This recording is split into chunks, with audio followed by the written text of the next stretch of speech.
Itu yang disebut dengan pemiskinan struktural.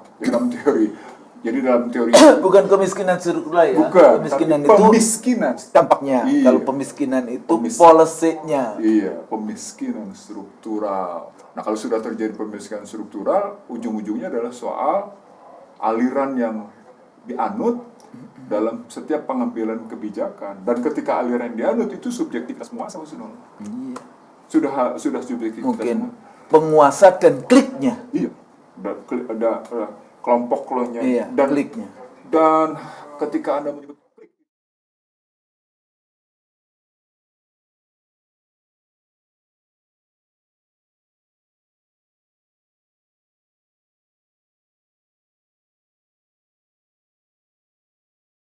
Bismillahirrahmanirrahim. Assalamualaikum warahmatullahi wabarakatuh.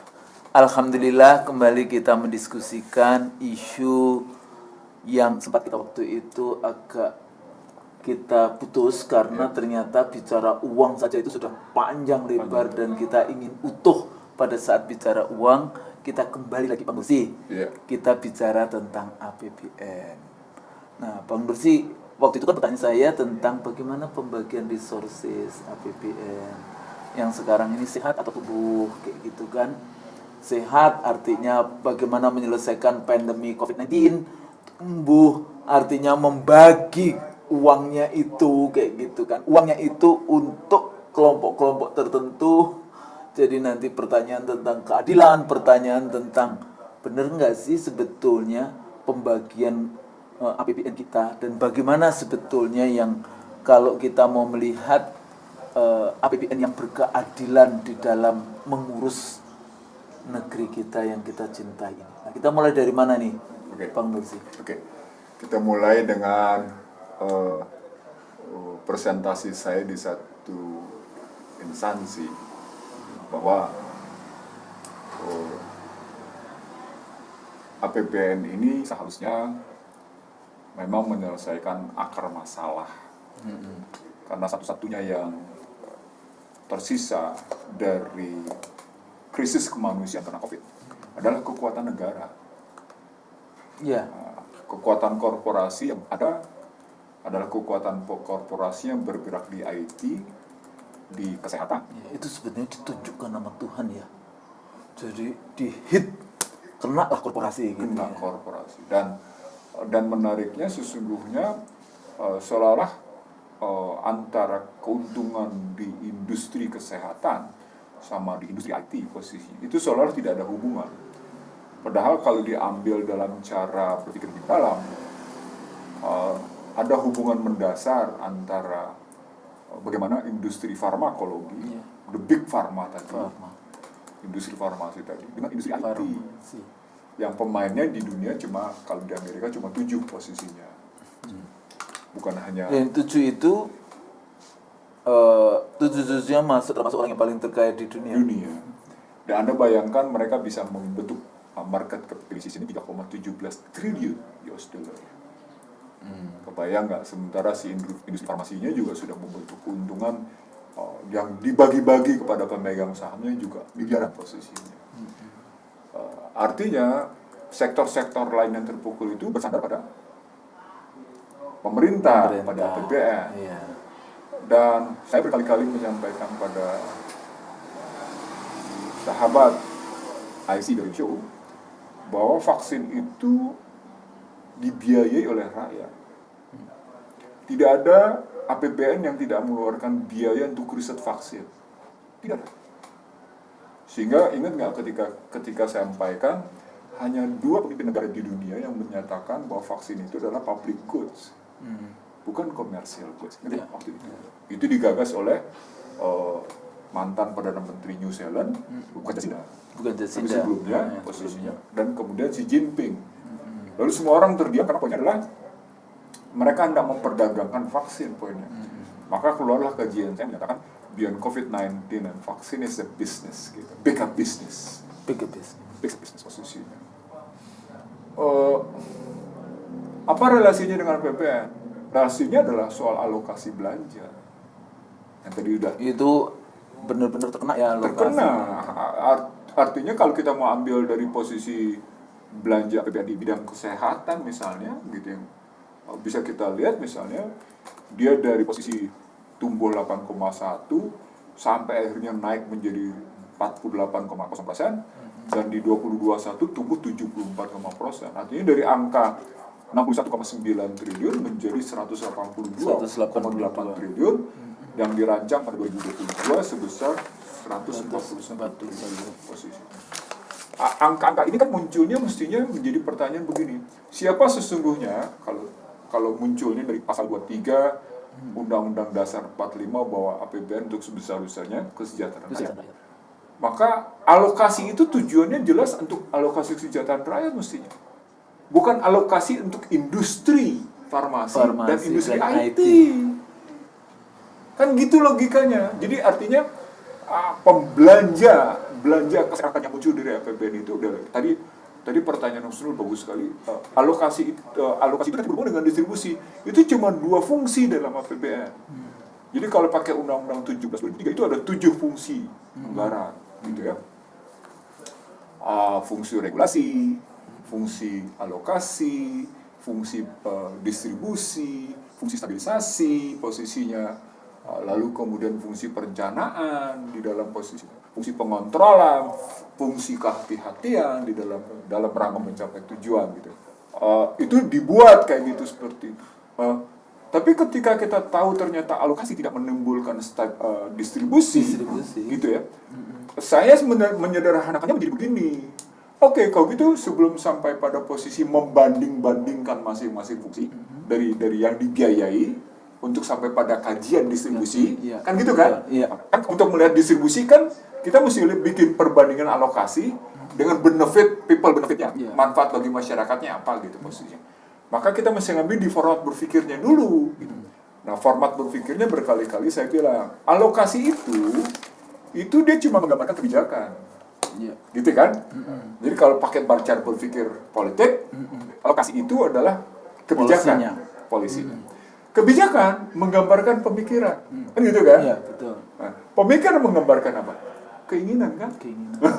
Motivasi pakai bahasa kerennya. Will-nya, political will-nya. Kalau pakai bahasa Husnul, bidang political will-nya. Tapi kalau pakai bahasa hari-hari, keinginan pemerintah apa? Gitu. Diterjemahkan dalam kebijakan lalu dialokasikan. Gitu kan bahasa sederhananya. Pragmatis biasanya. Iya, enggak. Sama seperti seorang ibu-ibu yang mau belanja kan gitu kan. Dia ingin mama nih gitu ya. Kalau mau belanja. Saya hari ini mau bikin sayur asem gitu kan. Saya biasanya pagi-pagi habis sholat subuh nongkrong kayak gitu ya, habis pengajian boleh Nur, tolong kirim gitu ya sayur ini, ayam segini, ikan kalau ada bandeng, kalau ada udang, kalau ada buah gitu, pepaya udah. Itu kan keinginan kan? Keinginan. Sekaligus kebutuhan kan? Iya. Ada keinginan dan kebutuhan. Hari itu. Kan itu menentukan arah pikiran. Bahwa di belakang itu pikirannya, Anda maunya begini. Berarti saya ingin masak. Berarti saya mau masak ayam goreng, saya masak ini, saya mau masak itu kan gitu kan? Betul. Maka dialokasikanlah belanjanya, kan gitu. Jadi cara berpikirnya tadi ada keinginan, ada kebutuhan, dituangkan dalam suatu kebijakan, ya kan? Pikiran tadi gimana mikirnya lalu dituangkan dalam kebijakan, lalu dialokasikan, lalu kemudian distribusikannya. Oh iya, sayur ini posisinya untuk si Anu, posisi begini, ayam kalau yang bagian dada untuk ini, kalau gitu ya. Di APBN sesungguhnya hampir relatif begitu gitu posisinya, hampir kayak gitu. Kebutuhan rumah tangga kayak gitu ya. Tetapi berbedanya karena ini negara, ini sudah. Ketemu tesisnya Krugman. Krugman dengan tegas menyatakan adalah sangat berbeda mengelola korporasi dengan rumah tangga dengan mengelola negara. Jadi ketika Menteri Keuangan menyatakan mengelola keuangan negara sama dengan mengelola rumah tangga, CEO, salah, nggak bisa. Karena dalam negara itu tujuannya adalah public benefit. Ada rasa keadilan yang mesti muncul dari persoalan anggaran itu gitu. Itu yang disebut dengan distribusinya. Nah, tapi dalam justice ya di situ. Justice di situ. Tapi untuk kayak gitu juga perlu stabilisasi. Sehingga antara kebutuhan masing-masing, misalnya fungsi ini tidak saling gontok-gontokan, tidak saling tarik menarik gitu posisinya. Walaupun pada dasarnya Bang Nursi, di negara-negara demokrasi perebutan anggaran itu antar departemen itu biasanya tetap ada. Biasa aja itu. Jadi environmental, misalnya Minister for Environment, dia akan ngotot minta segini kayak gitu dibandingkan dengan menteri yang lainnya kayak gitu. Itu juga ada kalau dia mempertahankan portofolionya, tapi rata-rata itu untuk yang tadi ke tujuannya adalah untuk public gitu, public good, bukan kemudian. Nah ini kan persoalannya tadi Bang Nursi katakan ini ada korporasi yang menunggu limpahan dari alokasi dimasukkan ke portofolio yang mana sehingga itu dia bisa dapat keuntungan dibandingkan yang masyarakat atau rakyat yang mendapat keuntungan. Itu gimana? Nah itu tergantung sisi politik jadinya. Ya, ketemunya di sisi politik jawabannya. Jadi ketika Anda sampai pada di situ, maka kita harus tahu political will-nya yang akan dituang dalam alokasi. Alokasi kan menyatakan besaran. Iya. Dia menyatakan besaran. Betul. Nah, ketika besaran itu muncul dalam kerangka aplikasi berikutnya, dia akan datang, ini larinya kemana nih? Gitu. Jadi artinya dari kebijakan ketemu program ketemu proyek kan, lalu ada kegiatan kan, akan ketahuan siapa yang sesungguhnya mendapat profit and benefit di situ. Gitu. Padahal pada saat dia mengatakan ada keinginan tadi, political will, ini sebetulnya kekuatan besar juga ada yang menekan supaya alokasinya itu ke arah mana kan? Sebetulnya pengaruh. Pertanyaan khusus itu membuktikan bahwa ekonomi makro itu tidak melulu pada persoalan teknikal. dia sampai pada persoalan kajian tentang tadi menarik sebuah model perencanaan. Model dalam kajian keilmuan aja model perencanaan sudah macam-macam kan? Ya, ada program planning budgeting system, ada macam-macam di dalamnya kan. Salah satunya itu saya cuma ada zero budgeting system, posisinya macam-macam tuh. Nah, itu saya cuma menjemputi 2, ada modal yang lain juga posisinya. Nah, kalau kita ngambil dari model perencanaan kayak gitu, perencanaan ini kan menggambarkan tadi orientasi. Orientasi ini kan menggambarkan political will. Political will ini kan menggambarkan apa? Keberpihakan. Anda berpihak sama siapa? Dia tergambar betul dalam relasi antara alokasi, distribusi, stabilisasi, dan pada proyek-proyek tadi dengan kegiatannya. Jadi ada keberpihakannya itu ke arah mana. Nah, tapi kalau Anda menjadi orang yang benar-benar menang dalam pemilu, menjadi pemimpin yang taat kepada konstitusi, kan jelas siapa yang harus dipihaki. Memihaki bangsa sendiri, memihaki rakyat hanya. Itu kan kalau ini. Itu kan Husnul berandai-andai bahwa konstitusional normatif. Iya. Tinggal lagu politik tidak demikian. Iya. Karena pemilu ada yang biayain, bandar biayain. Setelah pemilu mereka meminta untungnya. Ya kalau pakai bahasa tata negara gitu ya. Itu sumpah jabatan tidak berlaku normatif apalagi manipulatif gitu. Dia lebih demi Allah. Ya, artinya semantik sumpahnya terpenuhi gitu posisinya. Tuh, kebayang nggak bahwa sesungguhnya bicara alokasi, distribusi, stabilisasi dan regulasi anggaran dia mestinya ketemu dengan itu tadi. Fungsi menyejahterakan. So, bukan fungsi, tujuan menyejahterakan. Iya dong, kan tujuannya kan melindungi segenap tumpah darah Indonesia, mencerdaskan kehidupan bangsa, mensejahterakan rakyat Indonesia, bukan rakyat negara lain. Artinya di situ tiap-tiap warga negara. Tiap-tiap warga negara. Nah, di situ ketemu, bukan segelintir rakyat. Bukan segelintir. Itu ketemu tadi tentang uang. Bahwa uang yang diciptakan adalah dalam rangka penghidupan yang layak bagi kemanusiaan. Gitu. Dengan cara memberikan lapangan kerja. Tuh. Hebat nggak? The founders itu bicaranya. Betapa uang yang diciptakan itu sesungguhnya dalam rangka tadi penghidupan yang layak bagi kemanusiaan sebagai ukuran kesejahteraan, ya kan? Dan itu terjadi karena uang dipakai dalam rangka memberikan pekerjaan. Gitu. Dan itu diberikan kepada tiap-tiap warga negara. Itu dahsyat berpikirnya khusus. Tiap warga negara ya, bukan kelompok. Makanya saya sering kali bertanya begini, Bang. Ini negara mengambil kebijakan eksploitasi sumber daya alam, eksploitasi hutan, mining, semuanya lah kekayaan alam diberikan kepada segelintir orang. itu hukumnya itu mengambil di mana? Dia mendapatkan amanah, mendapatkan kekuasaan, kewenangan itu dari mana? Nggak ada. Konstitusinya kan untuk seluruh rakyat Indonesia itu tadi, setiap warga negara. Kok Jadi, bisa? saya jawabnya sederhana, Saudara. Itu yang disebut dengan pemiskinan struktural dalam teori.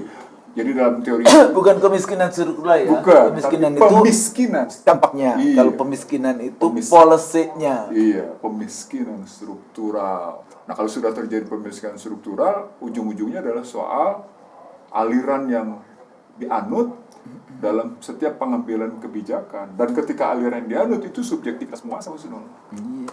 sudah subjektivitas Mungkin penguasa dan kliknya. Iya, ada kelompok-kelompoknya Iya, dan kliknya. Dan ketika Anda menyebut klik itu dalam teori inner group, Iya. dalam teori inner konflik, itu seru Husnul kalau dibahasnya. Bagaimana konflik di antara mereka itu diselesaikan sedemikian rupa yang ujung-ujungnya sesungguhnya mengorbankan. Gitu. Jadi sebetulnya di klik itu yang kelihatannya kecil inner circle, tapi di situ faksi-faksi juga berantem. Terjadi. Itu yang orang tidak sadar. Kenapa masalah di Amerika hingga hari ini, lagi-lagi kita bicara Amerika News, ketimpangan pendapatan, ketimpangan ekonomi, dan ketimpangan rasial itu sudah hampir berjalan berapa puluh tahun. Sekarang 2021 sudah berjalan 60 tahun. Tidak selesai. Setelah Perang Dunia Kedua. Setelah Perang Dunia. Tidak selesai, 60 tahun sudah. Robert J. Gordon, Thomas Piketty bahkan menyebutnya itu makin parah setelah itu. Pasti kalau diambil dalam kerangka itu, misalnya kalau dia. Begitu juga Stiglitz bukunya. Jadi kalau diambil kayak gitu. Nah, Walaupun dulu itu masih ada yang namanya kayak diskriminasi terhadap Afro-American, orang kulit hitamnya dan sebagainya ya. Kalau sekarang kan di satu sisi sudah dibebaskan, tapi dominasi korporasi dan dominasi yang tadi itu swasta di dalam urusan. jadi kalau Anda bertanya begitu kan ini perjuangan Martin Luther King. Artinya kalau kita ambil itu perjuangan Martin Luther King hanya hidup sampai dengan tahun 70-an. Habis itu udah Hilang. Itu yang makanya kemudian ditulis oleh Robert J. Gordon, Rise and Fall American Growth, ditulis oleh Thomas Piketty, ini nggak bisa lagi ditulis oleh yang namanya Joseph Stiglitz yang terjadi adalah ketimpangan dengan stadium 4 gitu posisinya, ditulis lagi oleh yang namanya Jeffrey dengan The Price of Civilization. Itu harga sebuah peradaban. kayak homeless yang kayak gitu-gitu. Loh, saya dapat viral di pojok-pojok jalan Amerika tuh betapa banyak yang tunawisma. Saya dapat viralnya luar biasa. Kalau tunawisma di Indonesia masih kita nggak punya musim dingin. Mereka kalau musim dingin, aduh udah. Waduh. Itu sudah. Dahsyat sekali posisinya. Jadi artinya balik lagi ke kajian APBN kita gitu ya. Muncul pertanyaan, kenapa anggaran kesehatan menurun di satu sisi, tapi anggaran keamanan naik? Jadi perkembangan fungsi ketertiban dan keamanan, artinya kepolisian. Ini naik nih dari 153 triliun menjadi 170. Itu apa untuk nomenklaturnya apa ya? Karena kalau nanti bagi itu tuh kayak kemarin tuh PPKM, kemudian ada penyekatan polisi itu dan atau beli senjata. Saya ngelihatnya relasinya dengan mestinya kita ngelihat relasi ada keinginan untuk melakukan satu pengamanan dalam konstruksi misalnya mungkin kita nggak tahu, tapi ini spekulatif, harus diakui spekulatif gitu ya, karena saya tidak punya data. Jujur, kali ini saya tidak punya data. Saya tidak bisa menarik. Belum lagi Tepatnya saya nggak punya data. Okay. Antara naiknya anggaran keamanan, ketertiban dengan keinginan tambahan waktu kekuasaan atau 3 periode. Oh iya. Saya nggak punya data. Ada nggak relasinya? Saya nggak punya data. Jujur aja, saya nggak punya data. Tapi sebagai jadi bahasanya asumsinya interlocking hipotesa ini. Iya. Interlocking to maintain the power 2024 kayak gitu kan. Itu posisinya arahnya ke situ. Apalagi juga naik. Jadi kumpulin tuh nggak tahu nantinya itu bagaimana. Di pertahanan juga naik Kusno. Nah, pertahanan naik dari 120 triliun posisinya menjadi Itu 124,1. kalau informasi tentang apa yang beberapa waktu lalu mau membuat apa reformasi persenjataan Alutsista. sampai 2045 Alutsista. sampai 1.700 triliun apa itu sudah dimulai atau itu nothing to do dengan Kalau yang ngeliat sekarang? angka ini nanti itu dulu. Tapi poinnya adalah saya tadi pagi saya ketemu dengan teman-teman gitu ya. Terus sebelum saya kesini saya ketemu dengan teman-teman satu angkatan gitu posisi. Mereka miris kasus Papua. Ya, yang itu nggak dikasih senjata sampai kemudian. Saya tidak tahu sampai akhirnya bisa diserang secara mendadak dan melahirkan korban itu posisinya. Dan anak-anak muda, dan itu mahal loh ya, kita mempersiapkan satu Iya. yang namanya Jadi mestinya kita tergugah gitu ya. Kalau di Amerika, Husnul, sekali lagi mau contoh Amerika. Satu prajurit, apakah Anda di naval, di marinir, waktu itu yang mati berapa, yang tenggelam itu? di Air Force, saya nggak tahu. Itu diukur satu orang itu biayanya berapa? Iya. Jadi ada biaya sampai pada level jenderal Iya, berapa kayak gitu kan, ada levelnya juga kan, rankingnya juga itu. Mestinya jelas. Begitu juga kalau saya pernah dialog dengan salah seorang jenderal, mereka yang jago tembak, apakah itu di pasukan khusus di Kesatuan Angkatan Darat atau pasukan khusus di Angkatan Udara atau kemudian di Angkatan Laut, itu juga ada bobotnya, ada angkanya posisinya. Tapi kalau sampai pada posisi mati, itu lebih tinggi kerugiannya gitu posisinya. Karena investasi untuk mempersiapkan prajurit itu nggak murah dan waktu. Nah, ketemu tesisnya human resources is a critical resources. Gitu. Jadi human resources a critical resources. Kalau kita bicara di situ, jadi artinya ketika kita bicara APBN, gitu ya, apalagi kemudian nanti kita ketemu dengan meningkatkan anggaran pendidikan, posisinya. Saya ingin mengatakan begini, mestinya kalau kita dalam suasana krisis dan kita sadari bahwa krisis karena COVID, krisis kemanusiaan karena COVID, itu menurunkan derajat intelektualitas, maka meningkatnya anggaran mestinya sudah punya target. Target yang paling awal adalah gitu ya, Anda sudah mampu meningkatkan tingkat kecerdasan. Nah, kan ukurannya cuma IPM. Jadi pembangunan manusia. Dan kita turun terus itu. Iya, gimana posisinya Sekarang kalau nomor berapa indeksnya? Berapa waktu lalu itu ada Prof. Wahab ini menjelaskan. kebetulan saya ambil nih. Kalau diambil dari sini, mestinya sih kita dapat. Sebelum sampai ke situ, kita bicara dulu tentang prioritasnya. Prioritasnya. Karena apa yang mau dicapai gitu ya. Mereka punya 7 prioritas nih, Husnul. Prioritas pertama ini menarik. Ini prioritas pertama bicaranya tentang bagaimana memperkuat ketahanan ekonomi untuk pertumbuhan berkualitas dan berkeadilan. Saya mau bacain prioritas yang lain jadi males. Tapi nggak boleh males, nggak boleh kita males. Dilarang males. Ya. Yang kedua, mengembangkan wilayah untuk mengurangi kesenjangan dan menjamin pemerataan. Hebat ya? Kita memang jargonistik itu. Hebat loh. Program nasional ketiga, meningkatkan sumber daya manusia berkualitas dan berdaya saing.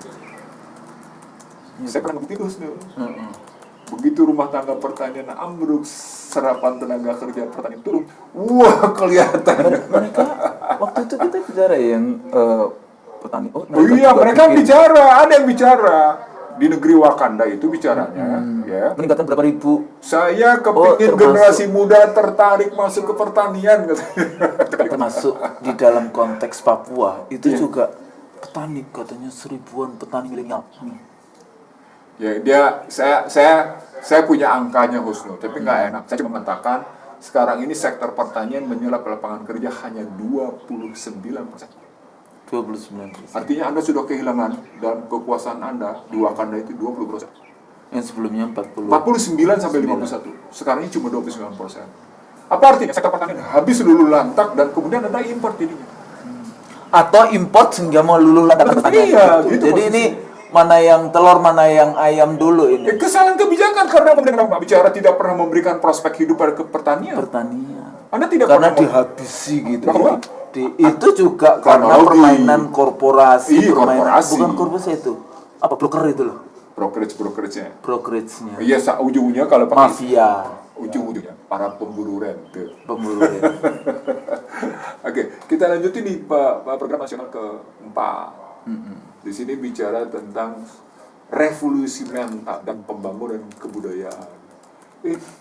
Ini revolusi mentalnya berlanjut mental. Apa yang bikin dia? Itu yang bikin lembaga yang gajinya sampai ratusan juta itu. Saya Tahu apa yang dilakukan? kalau revolusi mentalnya seperti sekarang, saya bingung. Nggak ada. Terus terang saya merusak bingung mental. pegangnya. Kan memecah belah bangsa, anak bangsa. Iya nggak? Itu revolusi mental ya? Ya, menurut mereka. Gitu. Jadi memecah belah anak bangsa. Ya, yang saya ini, kamu, kayak gitu kan. Saya Pancasila, kamu, kayak gitu kan. Sepertinya paling Pancasila di dalam konteks itu.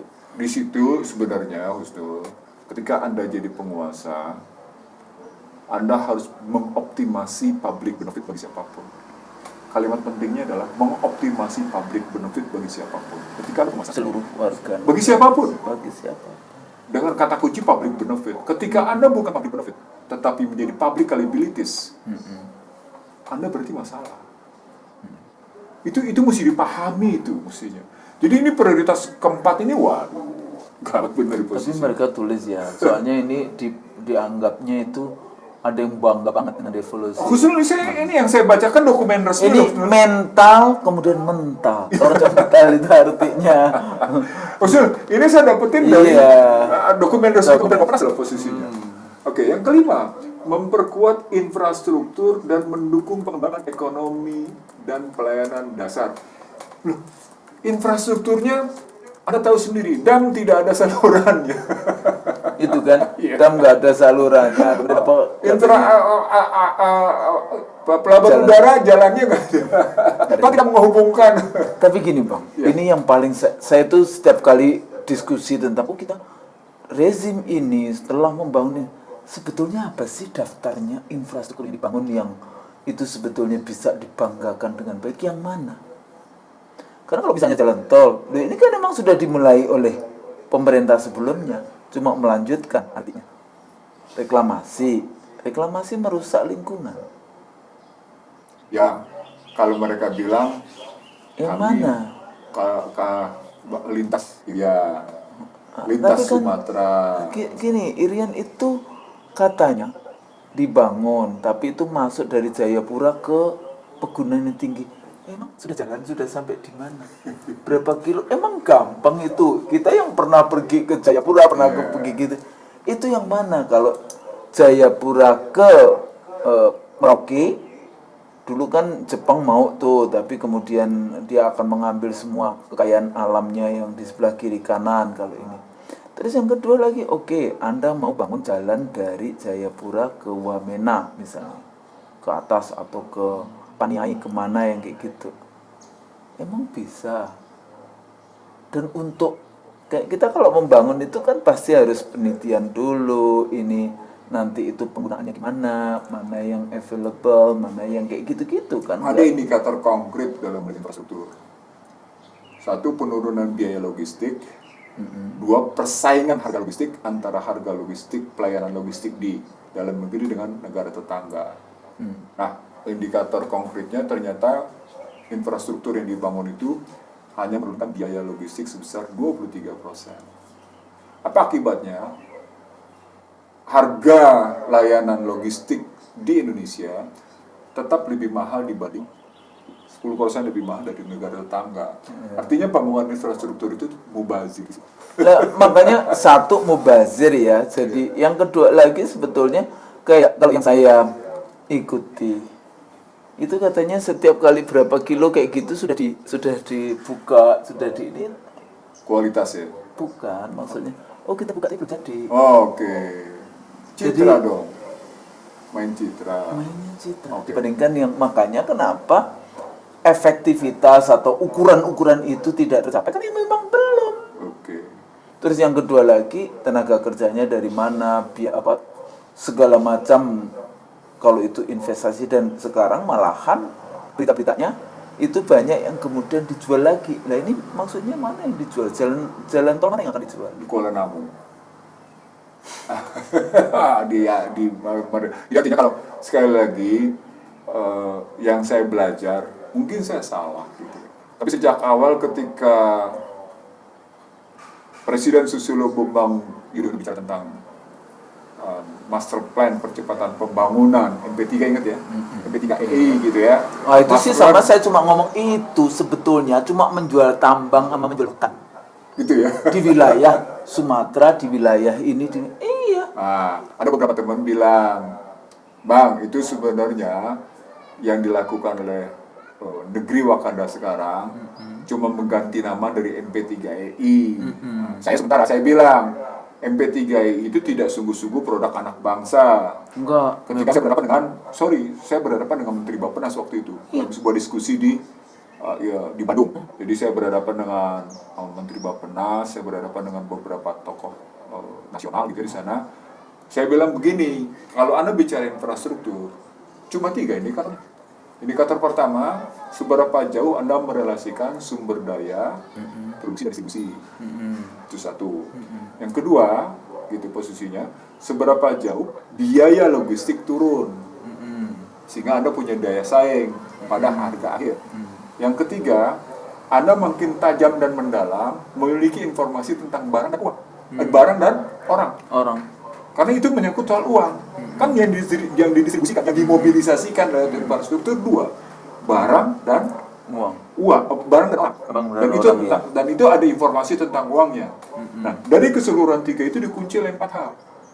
Dia mesti efisien, dia mesti andal, dia mesti aman, efisien, andal, aman, dan cepat. Nah, kalau kita lihat sekarang posisi seperti ini, dari Jakarta sampai dengan Surabaya harga tol sudah naik dan akhirnya hampir mendekati 1 jutaan posisinya gitu ya. Di mana efisiennya? Di mana murahnya? Padahal kata efisien dan menyangkut murah. Dan Anda tahu sejumlah infrastruktur yang dibangun sudah dibongkar lagi, nggak andal deh. Nggak andal. Dan yang dibangun tidak ada saluran tekstilnya, tidak ada saluran sekundernya. Gimana ceritanya? Gitu posisinya. Itu salah satu contoh yang kita ambil. Mahal itu, saya beberapa kali pulang ke kampung. Dari keseluruhan efisien, murah, andal, aman, dan kemudian tadi memberikan layanan cepat, dia dipisahkan antara infrastruktur yang sepenuhnya public goods, public services, infrastruktur yang komersial, infrastruktur yang kuasi. Kalau saya tanya sama Husnul, ada penjelasan nggak di Indonesia seperti itu? Nggak ada. Ya sudah. Saya suka-suka aja. Iya. Bahwa ini, oh iya jalan tol ini gue jual aja ke swasta. Oh ini sih, ini yang punya sini. Loh, kok jadi Nggak kayak bisa. dikapling-kapling begitu? Itu yang saya bilang, public services-nya tidak pernah ditetap. Dalam sebuah debat di Mahkamah Konstitusi, saya menyebut begini, hingga hari ini pemerintah tidak berani mengklasifikasikan mana public goods, mana public services, mana commercial goods, mana commercial services, dan mana yang kuasi. Kalau pakai tesis lebih dalam lagi, dia ada 5, bukan cuma 3. Karena pergeseran-pergeseran ini bisa dibuat sedemikian rupa. Betul. Dalam bahasa sederhana, negara mencegah, menghalangi, mengurangi, bahkan menolak campur tangan swasta ke dalam pengelolaan negara. Itu disitulah ketemu pasal 3345. Jika hajat hidup orang banyak diserahkan pada orang per orang, maka rakyat banyak yang ditindasinya. Itu penjelasan pasal 3345. Jadi jika hajat hidup orang banyak diserahkan kepada orang per orang, dijual orang per orang. Iya. Maka banyak yang ditindasinya. Itu jadi fakta. Akhirnya kita membeli air lebih mahal. Iya kan, kita nggak sadar bahwa itu adalah hanya untuk keuntungan, dan itu apalagi itu korporasi asing pula. Jadi artinya kalau kita bicara tadi, ini kan kita baru sampai di program prioritas nasional yang kelima nih. Prioritas nasional yang ke-6. Apa? Membangun lingkungan hidup, meningkatkan ketahanan bencana dan perubahan iklim. Asik. Isinya sih banget nih. Membangun lingkungan hidup, meningkatkan ketahanan bencana, dan perubahan iklim. Pertanyaan sederhana sekali. Bagaimana Anda merancang tentang planologi berdasarkan tata ruang yang mestinya berpihak kepada publik, karena tata ruang itu adalah milik hajat hidup orang banyak? Sok tahu mau mindahin ibu kota yang akan menghabisi Itu salah satunya. Itu salah satunya itu loh. menghabisi hutan yang mestinya itu untuk kita bernafas. itu udahlah di situ. Lalu kemudian masuk yang terakhir nih, memperkuat stabilitas Polhukam dan transformasi pelayanan publik. Kalau dibilang memperkuat stabilitas Polhukam, itu stabilitasnya siapa? Rezim yang berkuasa.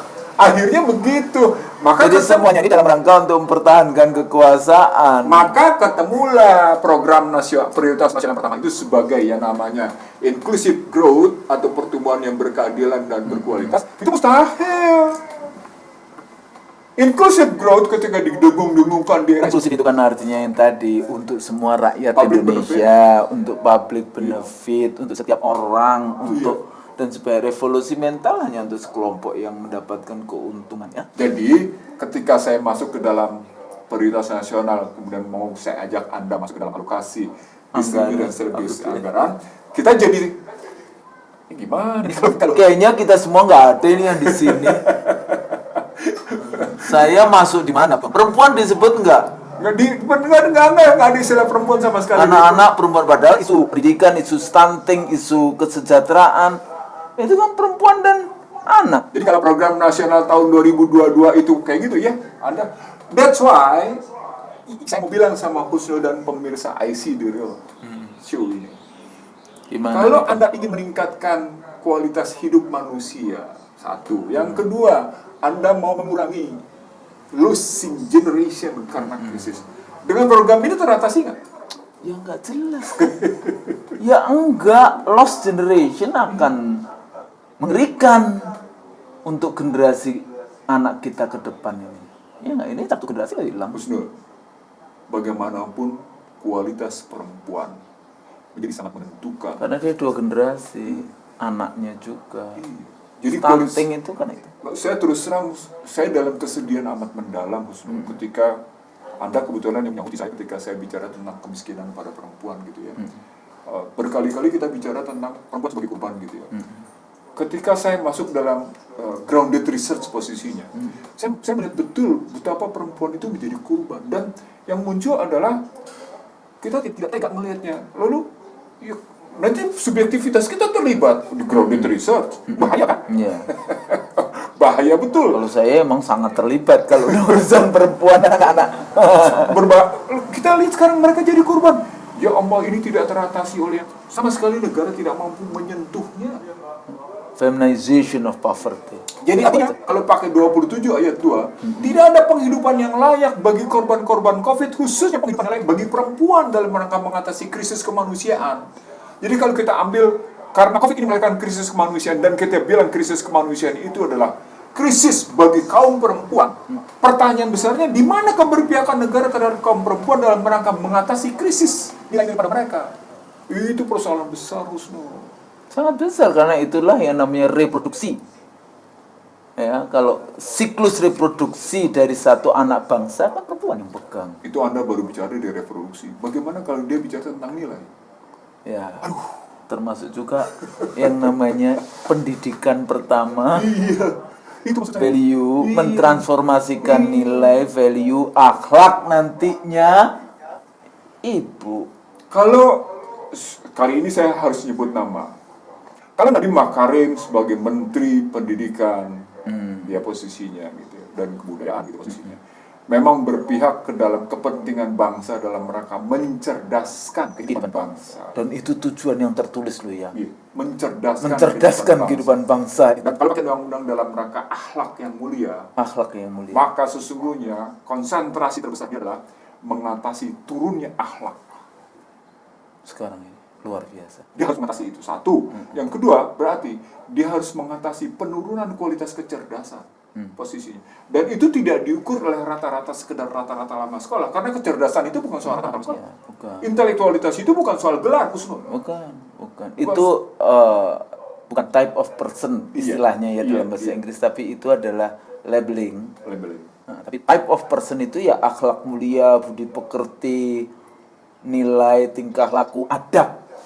Nah, sebenarnya kenapa sampai saya ngajak Husnul bicara kayak gini? Karena saya dulu pernah di DPR gitu ya. Saya kepingin sebenarnya tiap-tiap komisi itu membahas tupoksinya, tugas pokok komisinya gitu ya. Betul. Itu sampai setajam kayak gitu loh. Misalnya. Jadi kalau tadi komisi 1 bicara tentang pertahanan. Waduh, itu mestinya gimana? Terus gitu. kemudian sampai kepada anak mudanya, kemudian pertahanan kan nggak cuma sekedar pertahanan senjata-senjata, ketahanan negara sebagai generasi berikutnya. Tadi yang saya bilang ketahanan keuangan. Ketahanan. Kalau keuangan komisi berapa? Ketemu di komisi 11. Oh, komisi 11. Tapi kan konsep ketahanan mesti muncul bareng di situ gitu. Ketahanan ekonomi, ketahanan sosial, semuanya. Posisi di situ gitu maksud saya. Nah, betul. Disitulah Anda memenuhi panggilan mandatori alinea pertama bahwa kemerdekaan adalah hak segala bangsa. Dan karena itu penjajahan dengan segala bentuknya, dengan segala jenisnya harus dihapuskan dari muka bumi. Barulah kemudian Anda merupakan pejabat yang memenuhi panggilan rakyat dan kemudian apa yang saya sebut sebagai teroptimal public benefit-nya. Begitu mikirnya. Jangan-jangan nggak pernah baca itu konstitusi. Wallahu alam kalau itu, karena kita nggak tahu ya, kita cakapnya wallahu alam. Jadi saya mau bilang sama Husnul, saya nggak ngelihat APBN 22 ini sungguh-sungguh menjawab akar masalah. Betul. Jadi yang tadi jargonistiknya tangguh dan apa? Tumbuh. Berani berubah dan mengubah. Berani berubah dan mereka mengubah. Ini muter-muter aja di kelompoknya sendiri. Saya khawatir dulu mereka nggak ngikutin pembelajaran bahasa Indonesia yang baik dan benar. Saya khawatir ya, bisa aja saya salah gitu ya posisinya. Tapi kan dalam rangka SPOK kan, kalau orang habis krisis kan nggak tangguh dulu, dia tumbuh dulu. Kalau orang habis krisis kan nggak bicara tentang berani berubah dan mengubah. Krisis, kemudian intervensi krisis itu, baru desainnya gimana tumbuh, sampai kemudian nanti desain. Jadi kayak kita berpikir masyarakat seperti apa yang kita inginkan, yaitu baru kita bicara tangguhan. Ini. Begitu juga soal berani berubah dan mengubah. Kalau habis krisis kan Anda tidak langsung berubah. Anda mesti steady dulu. Iya, Anda mesti kokoh dulu. Oh iya, setelah itu baru, oh iya, saya berubah dan mengubah gitu. Jadi ada tadi yang saya bilang kenapa saya tadi khawatir gitu. Dia mungkin pakai itu quantum leap itu apa? Itu yang saya bilang ada 4 model berpikir. Saya sebenarnya mau ngajak Husnul berpikir ke sana memang. Gimana? Kan memang dalam model berpikir itu ada 4. Ada model berpikir lateral, linear, sekuensial, kuantum gitu, quantum leap ya. Model lompatan-lompatan berpikir karena orang dengan menggunakan IT dia sudah bisa melakukan lompatan-lompatan ke depan. Tapi tahu nggak? Ini saya potong di sini. Terakhir itu kan lembaga saya di FISIP UI itu kerjasama dengan dari Monash ya. Tahu nggak teorinya namanya apa? Leapfrog. Lompatan kodok. Aku nggak mau nerjemahin ke dalam bahasa Indonesia ya. Itu kan balik lagi. Leapfrog itu kodok dalam mangkok dipanasin, akhirnya dia mencari yang ke atas lompat. Itu kuantum, tapi dia tidak pernah keluar dari mangkok itu gitu. Peter Sen itu. Masih berpikir adalah fifth discipline posisinya. Betul. Tapi saya mau melupakan itu. Saya ingin mengatakan begini. Saya percaya betul bahwa bangsa ini bisa survive. Saya percaya betul. Saya percaya itu. Kalau kita nanti ditekan, dipojokkan, kita bisa nanti berpikir. Ya, jadi kalau kita punya keyakinan bahwa bangsa ini bisa survive, maka sangat tergantung pada tadi pilihan visi misi dan kebijakan serta strateginya. Yang alokasi tadi sangat tergantung pada visi misi strategi dan kebijakan. Visi misi kebijakan dan strategi. Kalau dia salah dalam menempatkan itu semua, maka dia cuma sekedar menggambarkan bahwa alokasinya bersifat subjektif, bukan objektif. Atau pakai istilah Gunnar Myrdal, alokasinya itu tidak menggambarkan intersubjektif anak bangsa. Saya menggunakan istilah Gunnar Myrdal ya. Karena Gunnar Myrdal objektivitas adalah Asian drama. Iya, Asian drama adalah intersubjektif, kan gitu dia bilang. Nah, kalau dia ngambil modal begitu, maksud sungguhnya intersubjektif anak bangsa, intersubjektif anak bangsa yang menjadi pedoman dia untuk dia kembalikan sebagai public benefit itu semua. Itu logika APBN mestinya begitu. Dia pakai teori yang mana dari 4 itu tadi? Linear, lateral, linear, posisi sekuensial atau kuantum. Kalau kayaknya 4 baca dia nggak jelas gitu. Linear pun dia juga nggak jelas. Kalau linear kan dari krisis, kemudian tadi dia bertahan dulu, baru ada tahapan yang benar, stage-nya yang benar posisinya. Ya, itu kan tadi pembahasan kita Husnul. Begitulah. Sepertinya nanti kita akan bahas lagi, kayaknya belum selesai. Iya betul, banyak sekali. Tapi paling tidak sangat mendasar, ideologinya masuk, kemudian mengurai dengan sangat basic gitu ya, supaya kita nanti bisa tahapan-tahapan berikutnya melihat dan mungkin nanti satu saat sampai pada level alternatif di dalam pandangan. Ini kan kita masih mengurai, mencari pokok masalahnya, ini sampai nanti bisa menemukan kira-kira alternatif model atau model yang kita harus menghakimi bangsa sendiri itu seperti apa. Karena yang uang tadi kita bicara our dignity. Iya, betul. Iya kan? Sekarang APBN apa ininya? Jadi our sama juga sih sovereignty. Gitu ya, kedaulatan di dalam mengurus, membagi sovereignty. Jadi kedaulatan, jadi luar biasa dan ini bermanfaatnya Bang Nursi. Terima kasih. Dan kita akan dukung program IC supaya kita bisa bertahan dan terus menerus menyampaikan pikiran-pikiran kita, mendokumentasikan pikiran-pikiran terutama Bang Nursi yang luar biasa. Mudah-mudahan berguna ya untuk kita semua ilmunya dunia akhirat. Ya nggak cuma sekedar di dunia, insya Allah sampai di akhirat berguna juga. Ya, yang nanti menjaga kita kalau kita sampaikan apa yang sesungguhnya terjadi dengan jujur dan kita mencapai dan ini juga untuk membuka keadilan. Itu kan karena Husnul percaya tadi cara-cara berpikir basis bahwa setelah kehidupan ada yang nggak percaya.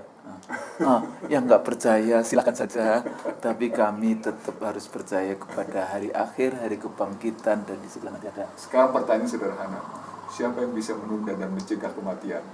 Nggak ada, berarti hari akhir itu ada. Kalau ditanya kapan dan sebagainya, itu hanya Allah yang tahu. Jadi nggak perlu ini, kita siapkan aja diri kita. Tapi ini sebagai satu ikhtiar ya, menyampaikan apa yang kita yakini. Dan ini juga mudah-mudahan bermanfaat bagi umat dan bangsa ini. Amin, insya Allah. Saya pikir itu. Kalau kami salah, kami mohon maaf. Billahi taufik wal hidayah. Wassalamualaikum warahmatullahi wabarakatuh.